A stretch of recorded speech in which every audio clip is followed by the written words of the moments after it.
जीवन में सफलता जरूरी है। आपका भी नाम हो, आपकी भी इज्जत हो, आपके पास भी एक घर हो, आपके पास भी एक गाड़ी हो, आपके भी जो सपने हैं। देखो, सपने देखने का अधिकार सबको होता है। आप भी सपने देखते होंगे, मैं भी सपने देखता हूं, लेकिन सपने देखना पर्याप्त नहीं होता, उन सपनों को साकार करना होता है। और सपने साकार तब होते हैं जब आपकी मेहनत होती है। हाँ या ना? यदि आप मेहनत करने को तैयार हैं तो सपने आपके साकार होंगे। कई लोगों के सपने उसी तरह नष्ट हो जाते हैं जैसे बिना किसान बीज बो दे, फसल बो दे और उसका ध्यान न रखे तो वह बोई हुई फसल, बोया हुआ बीज खेत में नष्ट हो जाता है, क्योंकि सही ढंग से नहीं बोया गया।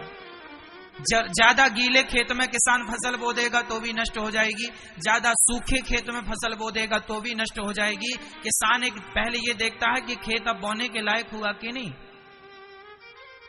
एक टेम्परेचर होता है खेत का, उस टेम्परेचर में यदि किसान ने फसल बोई, बीज मिल गया तो फसल तैयार होगी। क्यों मैया? सही है, आप में से कोई किसान हो तो जानते होंगे इस चीज को।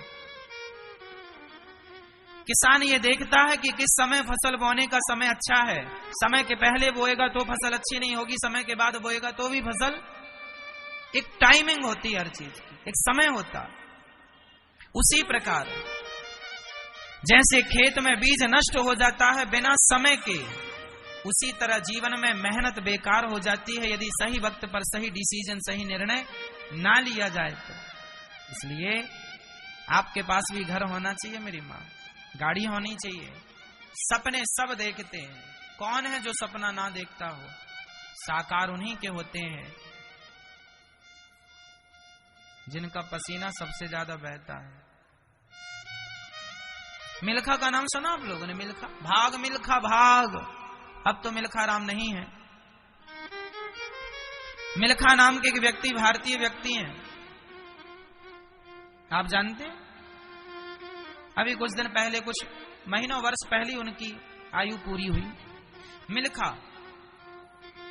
मिल्खा दौड़ता था, चैंपियन था, सबको पीछे छोड़ देता था। मिल्खा एक सामान्य बच्चा था, मेरी और आपकी तरह, एक लड़का था, दौड़ता था। जब वो मिल्खा दौड़ कर आता तो अपना पसीना, उसने एक पसीने से कप अपनी बनियान उतारता और उसे निचोड़ता तो उसकी पसीने से कप भर जाता। कप जिसमें आप चाय पीते हैं, कप भर जाता। मिल्खा को लगा यार ये पसीना बहुत कम नहीं है, एक कप पसीना बहुत कम लगा उसे। तो उसने और मेहनत की। क्या की? और मेहनत किया, दौड़ता गया, दिन रात दौड़ता। दुनिया का सबसे बेस्ट है ना रेसर था, खूब तेज दौड़ता, उसके जैसा कोई नहीं था। उसको लगा कि मैं एक कप पसीना बहाता हूं, जरा ज्यादा बहाना चाहिए। उसने इतनी मेहनत की कि अब वो कप में बनियान नहीं निचोड़ता था, बाल्टी रखता था, बाल्टी में निचोड़ने लगा। बाल्टी पर पसीना बहाऊंगा, जो जितना ज्यादा पसीना बहाएगा वह उतना कामयाब व्यक्ति होगा, उतना सफल व्यक्ति होगा। आप पसीना बहाने को तैयार हैं तो कामयाबी कदम चूमेगी, और पसीना बहाने से डर लगता है तो खटिया में पड़े हो, ठीक है।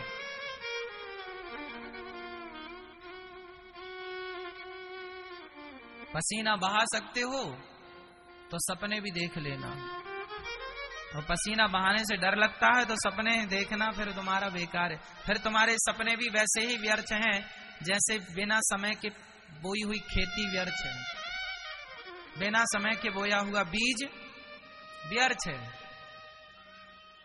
उसी तरह स्वप्न भी व्यर्थ है, बेकार है। सुखदेव भगवान कहते हैं कि जीवन में हमें इतना परिश्रम कर लेना चाहिए कि संसार का सुख भी मिल जाए, संसार की प्रतिष्ठा, पद भी, इज्जत भी मिल जाए, और भगवान के लिए भी पसीना जरा बहा लेना तो भगवान भी मिल जाए, फिर तो धरती में आना सब प्रकार से सबल। मेहनत इतनी करना कि भगवान भी मिल जाए। देखो, हम सीढ़ियों से चढ़ते छत में जाते हैं, पहली सीढ़ी चढ़ ली, दूसरी चढ़ ली, तीसरी, चौथी, पांचवी, छठी, सातवीं।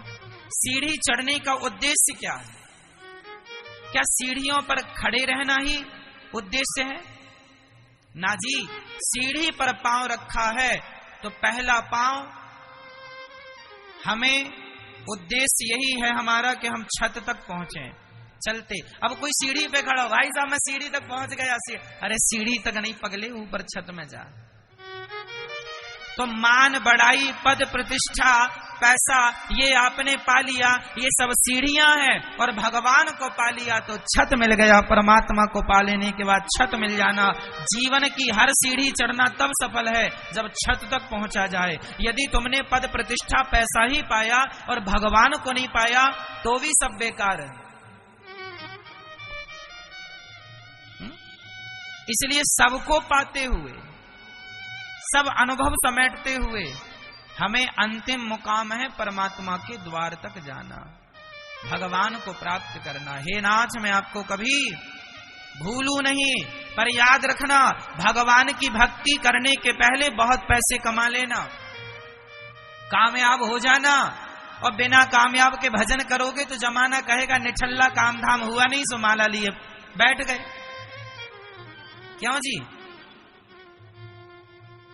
बिना कामयाबी के माला जपोगे तो लोग कहेंगे कि कुछ काम धाम तो तुमने किया नहीं, काम धाम तो कुछ हुआ नहीं, माला लिए बैठ गए। अरे माला भी जपो, भगवान को भी पाओ, लेकिन सफल हो जाओ, अपने आप को सफल बना लो, पैसा खूब कमा लो और उसी पैसे से, उसी धन से धर्म करने लग जाओ, ताकि जमाना कहे देखो धन पाकर भी भगवान को भूला नहीं। भगवान को भी पाना है, अंतिम सीढ़ी वही है, ईश्वर। पर जीवन में कामयाबी भी जरूरी है, धन जरूरी है। धन नहीं होगा तो धर्म नहीं होगा, बिना धन से धर्म नहीं होता। तो धर्म करने के लिए भी आज धन की जरूरत है, इसलिए धन कमाओ, इसलिए पैसे कमाओ।